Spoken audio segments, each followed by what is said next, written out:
Okay, so we're live. Good morning, good afternoon, good evening. Welcome to BWTM Sports in association with Round for Round Boxing, the boxing game coming out on PC, Xbox One, and PS4. Okay, for that information, check out www.roundforroundboxing.com, and also do not forget this is the official channel for all things Round for Round Boxing.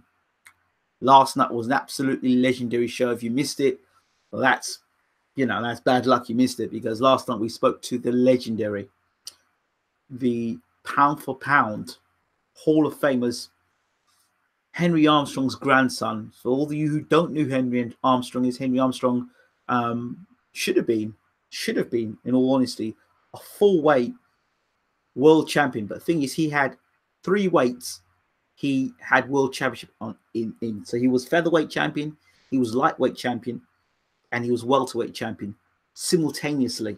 So he had champion of all those belts, and then he went up to middleweight and he got a draw at middleweight. So Henry Armstrong was an incredibly determined fighter, and I was fortunate to speak to Edward Scott last night to hear about his backstory, and Edward will be back on the channel again. Of course, now Henry Armstrong is now a part of Round for Round Boxing. He's going to be in the game. As you know, we've already signed Jeremy McClellan and some other great fighters, but now we've got Henry Armstrong in the game. So that's absolutely fantastic and great news. All right. So I'm just hearing now from Rick Ramos, the trainer and manager, I believe, of Jessica McCaskill, who fights on October 6th on DAZN in Chicago. So we'll be looking to hear from Rick and Jessica McCaskill. For those people who don't know who Jessica McCaskill is, Jessica was the young lady who fought against Katie Taylor and gave her toughest fight of his career. So let's get that straight as well. Yes, Captain. So Marlon's Corners, good to see you in the room. Now, let's get put a few things to bed. Now, there's this story that had gone around. If you remember the video I did before regarding Daniel Dubois, let me make sure my volume is up here so you all can hear me loud and clearly and I'm not shouting. Yeah, my volume's up. There was a story going around now. Daniel Dubois was bashing Povetkin up in sparring. Story going around that Povetkin got a black eye from Dubois, and Dubois was doing this and Dubois was doing that. Now, when I broke this video down to you, when I heard the story, I thought, nah, hold on. Something ain't quite right here. For this to come out of Russia and for Dubois to doing what he did to Povetkin, based on what I know of seen of Dubois and what I know of Povetkin, didn't sound quite right. I'm not saying in sparring session Povetkin get out an off day, but for guys, Olympic gold medalist, and that to be happening, and it just to come so easily come out to the press, I found it very dubious. Let's put it this way, but it sounded good. So I did some more research, and of course, in this world, you know, and when you're well connected and people talk to you and you're nice and you treat people with respect, you don't try and shortchange people, you do get people that come back and say, you know what, let me tell you what really happened. And this is what happened. This is the truth. Daniel Dubois was sparring with Povetkin. Povetkin was in his second day of sparring, like first or second day of sparring, right? He'd just opened up camp. This is a 38, 39-year-old who'd done his first 2 days in camp, okay? So was he rusty? Probably. Was he in fighting shape? Probably not. And Daniel Dubois, we know he's got a fight coming up quite shortly against Kevin Johnson, so he was in great shape anyway. So it's just timing. But I do understand that it was more of an even matchup. Dubois was on the outside sparring, keeping Povetkin at distance, but Povetkin was able to get inside and land good shots on Dubois. It was an even sparring match. But again, this sparring was happening when Povetkin had just come into camp for sparring. There was no such thing. Well, according to the story reports, there was no such thing of Dubois bashing him up in sparring. It didn't come out of Dubois' mouth. So it could have been somebody out of Dubois' camp that decided to let this story out to Be sensational. What also happened was Vlad Tsarenko was sparring with Povetkin, and Vlad Tsarenko was more attacking Povetkin, and he was prepared to stand and trade with Povetkin, as opposed to Dubois, who was more on the back foot. Dubois and Tsarenko also had sparred as well. And I had this through a few sources, 3-4 sources I've heard this. Now, I want to clear some things up about some people in boxing who have some misconceptions about certain fighters. Now, one of the misconceptions is that Vlad Tsarenko is a small heavyweight. He's a small guy. He's not big enough. He's too small as a heavyweight. I never heard such garbage in my life. Tyson was 5'11" and was a phenomenal heavyweight. You know, and there have been other heavyweights that have been under 6 foot that have become heavyweight champion of the world against giants in the division. But I want you to take a look at this picture just for 1 second. Now, people say Vlad Tsarenko's too small.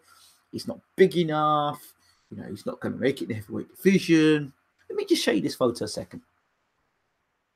And this isn't Photoshop. Let me just show you this picture I've got for you. Let me find this picture for you people. Hold on right there a second. This is an exclusive picture I'm showing you here. Let's check this out. Okay, there you go. See for yourself. That is Vlad Tsarenko, 6'4", against Dubois, 6'5". Check that out. Does that look like a guy who's too small for the heavyweight division? Or does that guy look a guy too small? Just think about that for a second. Now, this is when you hear these sort of stories that come out in boxing, misinformation, disinformation, crap. Look at it for yourself. That is Tsarenko standing next to Daniel Dubois, and they just finished having a sparring session.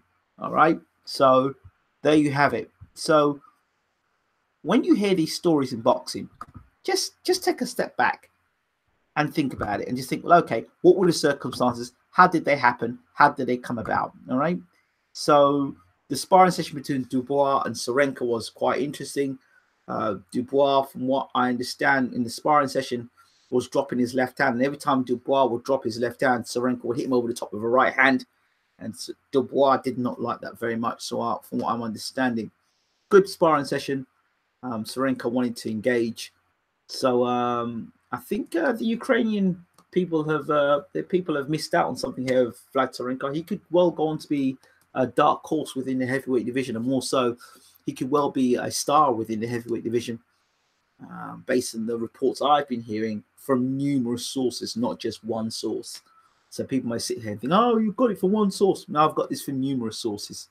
So, yeah, Tsarenko's doing well for himself, and I hear that there are plans for Tsarenko, big plans for Tsarenko shortly, to move him on. Okay, so I think we can drop this story now. Let me see if I can just... I've disappeared from you guys. That's not right. Let's kind of get myself back in the picture, as they say. Oh, there, I'm back in the picture. So there, that's a story there regarding Tsarenko, Dubois, and Povetkin. Again, these guys coming to camp, but it sounds good, doesn't it? That Dubois went over and bashed up Povetkin in sparring. It just gives you a bit more marketability. So when you step out onto the scene, people say, "Oh, that's the guy that bashed up Povetkin." So people already got it in mind. Let me see something else as well. Povetkin is not shot. And this is another thing that's coming out. Povetkin's an old man. Again, Povetkin is looking good. He looks like a 38, 39-year-old, but that doesn't mean anything. Doesn't mean he's shot. Povetkin, ask yourself a question. How many hard fights has Povetkin been in to be a shot fighter? He's looking decent. He's looking good. Povetkin in camp, at the time he was in camp and the people were talking about his sparring sessions, he wasn't cutting off the ring. But that doesn't mean that Povetkin won't be cutting off the ring when he fights Joshua. Expect to see Povetkin fight at a ferocious pace against Joshua, looking to get inside and do damage earlier, and expect Povetkin to be throwing punches all over the place when he fights Joshua to make him feel very uncomfortable. That's what I expect to see from Povetkin when he comes out and fights Joshua. We'll see. But I don't see Povetkin going sitting on the back foot using the jab and trying to box. I expect him to try and get inside, and he's going to have to engage Joshua. And I've said it before, Povetkin's best chance to beat Joshua is for him to engage.